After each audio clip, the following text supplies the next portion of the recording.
आपने अपना खाना भी अब स्टेक पे रख दिया है कि जो कभी भी कम रखा जाएगा, कभी भी ज्यादा किया जाएगा, और उसके बाद आपकी जिंदगियां स्टेक पे हैं, क्योंकि आप क्या खरीद पाएंगे या नहीं खरीद पाएंगे। आपकी खरीद कॉर्पोरेट से हो जाएगी, किसान से नहीं होगी, और कॉर्पोरेट एक इंसान नहीं है। जिहादी है, ये खालिस्तानी है, ये नक्सली है। कौन होते हैं नक्सली, कौन होते हैं जिहादी, कौन होते हैं खालिस्तानी?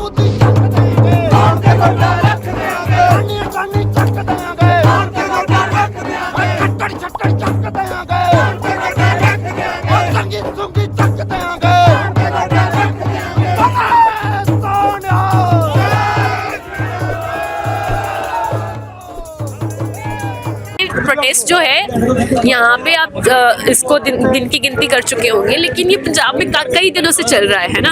तो वो प्रोटेस्ट यहाँ पहुंचा क्यों है? क्योंकि पहले सुनवाई नहीं की गई और अब उसका ग्राउंड और भी वाइडन हो चुका है। अब हरियाणा से किसान बहुत गिनती में यहाँ जुड़ चुके हैं, यूपी से और मध्य प्रदेश से भी आ रहे हैं, राजस्थान से भी पहुंच रहे हैं। तो ये इशू एक फासीवादी सरकार के खिलाफ खड़ा हुआ है कि जिस तरीके की एक गवर्नेंस या जिस तरीके का मॉडल वो हमारे सामने खड़ा कर चुकी थी, उसको हम नकारते हैं और हम उसके किसी भी नेगोशिएशन में नहीं आने वाले हैं, किसी भी ऐसा टेबल टॉक में नहीं आने वाले हैं जिसमें हमारे मसलों का हल नहीं है। मसले आज सिर्फ किसानों ने ये नहीं रखे कि हमारे 3 बिल रद्द हों, बल्कि उन्होंने ये भी कहा है कि NRC CAA के एक्टिविस्ट रिहा किए जाएं, स्वामीनाथन कमीशन चलाई जाए, क्योंकि ये सारी पुरानी सरकार तो कह रही है हमने तो लागू कर दिया है स्वामीनाथन की रिपोर्ट को। हाँ। और अब तो रेट भी दे रहे हैं। मोदी ने खुद संसद में बोला। हाँ, मोदी ने तो ये भी बोला ना कि किसान इन 3 कानूनों से आजाद हो रहा है। उसने तो ये भी बोला कि कश्मीर 370 हटाए जाने से विकास करेगा। उसने तो ये भी बोला ताली थाली बजाने से हमें ऊर्जा आएगी।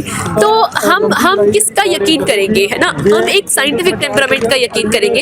हम किसी मदारी का यकीन नहीं करने वाले जो लगातार अपना डमरू बजाता रहता है और बाकियों को बंदर समझता है। मुझे लगता है यहाँ मौजूद लोग उसकी वो बंदर नहीं है, कि वो बेवकूफ नहीं है कि जो बोलेगा वही समझ जाएंगे।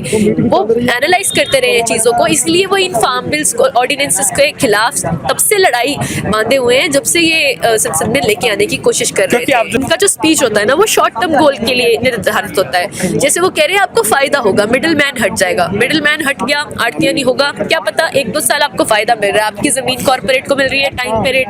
जैसे हम रेंटेड प्रॉपर्टी देते हैं, अगर बैंक को दियो तो टाइमली आपको आ जाता है पैसा आपके अकाउंट में, है ना? किराएदार से मांगना पड़ता है, लेना पड़ता है। पर ये जो कॉर्पोरेट आने वाले हैं, ये परमानेंटली हथियाने वाले हैं उस जमीन को। तो इस हथियाने को हम समझते हैं, हम कॉर्पोरेटाइजेशन और इस पूंजीवाद को समझते हैं, और इसी समझ के खिलाफ तो पूरे देश में बड़े स्तर पर चल ही रहा है। हाँ। और ये सरकार करती भी तो वही है ना। इन्होंने एजुकेशन का प्राइवेटाइजेशन कर दिया। अब ये हमारे फूड सिक्योरिटी का भी खतरे में लाने वाले हैं। इससे सिर्फ और सिर्फ किसानों का नुकसान नहीं होने वाला है, बल्कि आम जनता जो कि खाना तो खाती है ना रोज, उसके लिए भी खतरा है, क्योंकि आपने अपना खाना भी अब स्टेक पे रख दिया है कि जो कभी भी कम रखा जाएगा, कभी भी ज्यादा किया जाएगा, और उसके बाद आपकी जिंदगियां स्टेक पे हैं, क्योंकि आप क्या खरीद पाएंगे या नहीं खरीद पाएंगे। आपकी खरीद कॉर्पोरेट से हो जाएगी, किसान से नहीं होगी, और कॉर्पोरेट एक इंसान नहीं है। मैं ये भी साफ करना चाहती हूँ, पूंजीवादी कोई इंसान नहीं होते हैं। पूंजीवादी का दिमाग पूरा मशीन होता है। कैपिटलिस्ट इंसानियत से बहुत दूर होता है और उसका मतलब सिर्फ मुनाफे तक होता है। किसान का फिर भी नहीं होता है, किसान एक इंसान होता है। तो वो इंसानियत बचाए रखने के लिए आपको लग रहा है अगर सरकार बीच में से हट जाएगी और कारपोरेट जो है वो अगर कब्जा कर लेंगे तो किसानों की फिर कोई सुनने वाला नहीं है। फिर सरकार की जरूरत क्या थी, स्टेट की जरूरत क्या थी, है ना? आप आए क्यों थे? आपने इलेक्शन लड़े क्यों थे? जब आपने हमको बेचना था, तो जब आपने हमें गिरवी रखना था किसानों के आगे, है ना?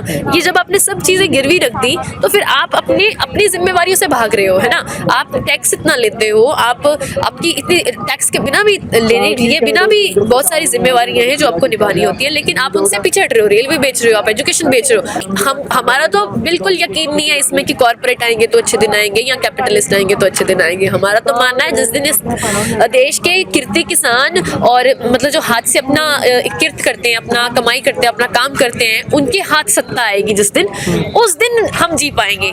इनकलाब किस दिन आएगा हम कह रहे हैं। हम यहाँ पे नारे जो हैं वो महज नारे नहीं है, उसमें लोग जो यहाँ पहुंचे हैं वो किसान हैं, वो काम करते हैं, वो अपना हाथ से कमाते हैं और फिर खाते हैं। आए दिन अपना फार्मर सुसाइड सुनते आए हैं, पंजाब में हो, मध्य प्रदेश में हो, तो ये स्टैटिस्टिक्स हमें क्यों दिखाए जाते हैं? ताकि हम महज इसका ऊपर अफसोस जता पाएं।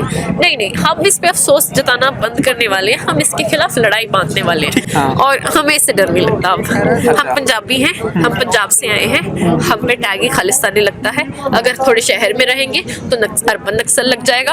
अगर हम कहीं और रहेंगे, किसी गलती से भी किसी मतलब ऐसे क्षेत्र में रह रहे हैं जहाँ पे बिजली पानी कम है और साधन ज़्यादा है, तो हम नक्सली या माओवादी हो जाएंगे। तो हमें पता है ये, तो हमें इस टैग से हम बखूबी जानते हैं। और ये जो कोशिशें भी हैं कि पंजाब को इसमें से इस तरीके से खालिस्तानी टैग करके उसके बाद साइडलाइन करने की, इससे हम डरते नहीं है। बाकी टैग की पॉलिटिक्स है ना, कि आप टैग लगाओगे, आप डरा दोगे, ये जिहादी है, ये खालिस्तानी है, ये नक्सली है। कौन होते हैं नक्सली, कौन होते हैं जिहादी, कौन होते हैं खालिस्तानी, कहाँ से आते हैं ये लोग, है ना? और फिर कहाँ से आते हैं ऐसे लोग जो सत्ता में बैठे ये सब कुछ फैला देते हैं? इन पे सवाल करने की जरूरत है। ये टैग जो है ये महज एक डरावे के लिए है और ये लोगों में ऐसा भय पैदा करने के लिए है कि ये एक तरह से पता नहीं जैसे कौन होते हैं, जैसे कश्मीरी, पता नहीं कौन है कश्मीरी कौन है? कश्मीरी अपने हक के लिए लड़ने वाले लोग हैं। नहीं, वो रोते नहीं है, वो सिर्फ अफसोस नहीं जताते हैं, है ना? वो सिर्फ ट्विटर पे नहीं बात करते हैं, वो लड़ते हैं अपने हकों के लिए। ऐसे ही आज किसान लड़ रहे हैं तो आपको दिक्कत आ रही है, आप उनको खालिस्तानी कहना शुरू कर रहे हो। तो मुझे लगता है ये कि लड़ने वाले लोगों के ऊपर टैग तैयार रहते हैं और मुझे नहीं लगता वो टैग से डरते हैं। लड़ाई लंबी चलेगी और लड़ाई लंबी है, ये सब लोग समझ के आए हैं। लोग जानते हैं कि लड़ाई लंबी है, लड़ाई इस इशू पे भी खत्म नहीं होने वाली है। लेकिन इस लड़ाई को हम बेस्ट कैसे अपनी समाज के लिए क्या कुछ कर सकते हैं, वो जरूर ये लोग डिसाइड कर रहे हैं कि निकाला जाए। जो